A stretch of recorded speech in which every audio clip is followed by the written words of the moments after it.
Hi guys, welcome into the tutorial video for day one. Today's structure is 30 seconds work, 10 seconds break. You have 3 different exercises that are gonna go in a loop. Once you finish those 3 rounds, you'll have 1 minute break, and then we'll go into another block with the same structure. There's 4 blocks total, and don't worry about remembering all the exercises.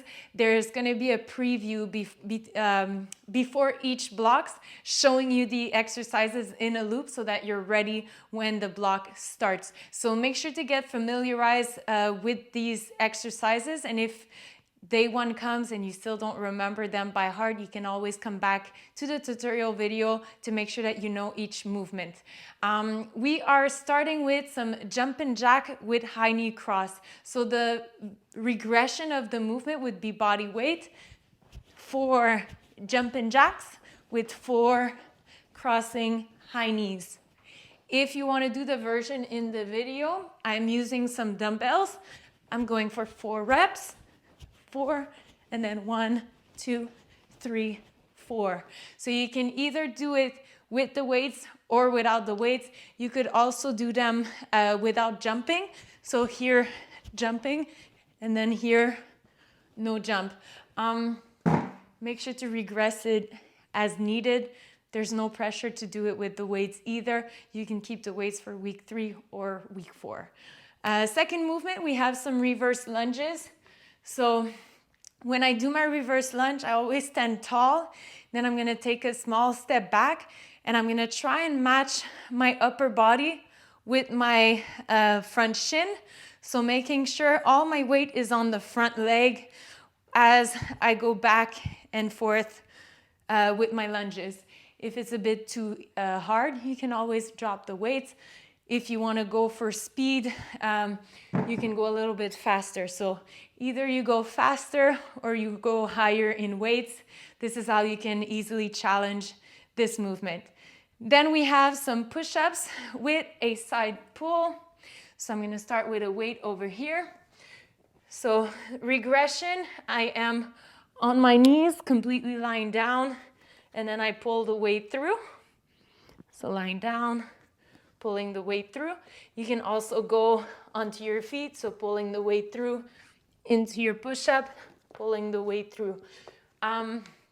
If you choose to do it from your feet, not because you start on your feet that you have to finish on your feet, so just make sure to mark it down into your program on the sheet so that you know, oh, okay, this time on the second round, I couldn't do my push-ups on my feet anymore. And then maybe by the end of the 4th week, you'll be able to do them and you'll see a great improvement in your strength. So writing it down always helps measure your results. This is the first block. Second block, we are starting with some sprawls. So to make it a bit easier, what you would do is to use a platform to go into your sprawls. To make it a bit harder, you can either go on the ground, so kicking both feet back. You can add a push-up if you want, or you can simply do sprawls from the ground. So easily adaptable to your level or to how you feel the day of. Second movement, we got some squats. So you can do them entirely body weight, or you can use the weights. Just make sure that you keep the tension in your legs and that you're not doing a hip extension at the top. So I'm keeping the weight into my feet. I'm spreading the floor apart, and I'm trying to feel my glutes and thighs with every rep. For the squats, don't go too heavy. This is a HIIT workout. You want to make it more about speed and quality. So using too much of a heavy weight, something's going to compensate eventually. So make sure to pay close attention to each rep. Then we have some curls to press. So I'm going to curl my weights and then press them up overhead. You'll notice that I'm always doing a kickstand. By doing the kickstand, watch my hips. It's easy to scoop them in and to feel my abs as I do the movement. If both my legs are straight, I have great control, but not everybody does. You'll see a nice little lordosis happening, which your abs are not working for you. So If you can't maintain a straight line from your shoulders to your hips, make sure to go into the kickstand. It's going to be a lot easier to feel your abs, and therefore you'll get stronger. Going into the third block, we have toe tap with forward press. So you can leave one weight on the ground, forward press as you go for the toe taps.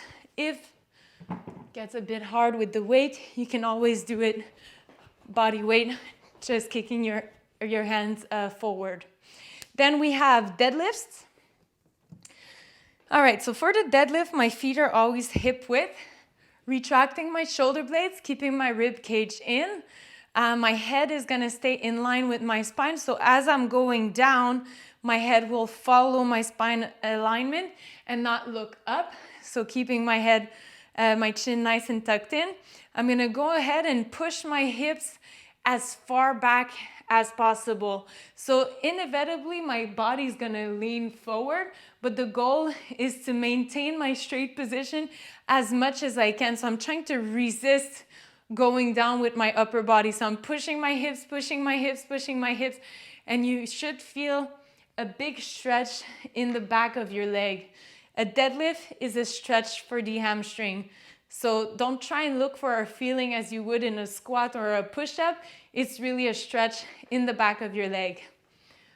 After the deadlift, we have some bicycle sit-ups. So over here, I'm using the weights in the program, but you can always do it body weight as well. So you can choose if you want to regress this movement. Then we got some double crab walk. So I'm going to go ahead into a bridge. If this is a challenging position for either your wrist or your shoulders, you can keep your hips on the ground between reps. So I would go 1 pump. In the workout, I'm doing 2 pumps. So up, up, and then up, up. You should feel this in your glutes. If it's a little too hard on your shoulders, you can always elevate onto a platform to make it a bit easier on the wrists, all right? Make sure to respect your body. If it doesn't feel right, even if you can do it, if it doesn't feel right, regress it to something that your body feels comfortable with. By working out and respecting where your body feels comfortable, you can progress a lot more than if you put your body into uncomfortable positions for too long of a time. Your body's just gonna learn to compensate and eventually you'll get injured. So make sure you listen to your body when you do movements that are a bit harder. Moving on, we have mat drill. My mat is very good. It doesn't slip. If yours tend to slip or move around, make sure you're safe. Step beside your mat as you go from side to side, just to make sure that you don't slip. So I'm gonna go 1 foot on the mat, so on, off, off, on, off, off. So in the program, I'm going body weight, but you can also use some weights if you want an extra challenge. So make sure that when you go across your mat, that you're using the guiding leg first, and as you're going to the other side is the other leg that will go first. And notice how I'm using my arms as if I was walking. This is really important. And make sure that your center of gravity is nice and tight, you know? You don't want to be loose or not having your abs engaged. So I'm staying over the center of gravity of my body. Last movement for this workout, we have cross slope climbers. So again, you can make it a bit easier by elevating your body, or you can make it a bit harder by lowering your body towards the ground. If your wrists are hurting from being in this position, you can always elevate onto your elbows. So this way, I still feel my abs. The movement is just the same. I'm getting the same results, but I'm not putting any stress on my wrists. So this is day 1. Enjoy it. Regress as needed. Take notes. to make sure that you can measure your progression from week to week.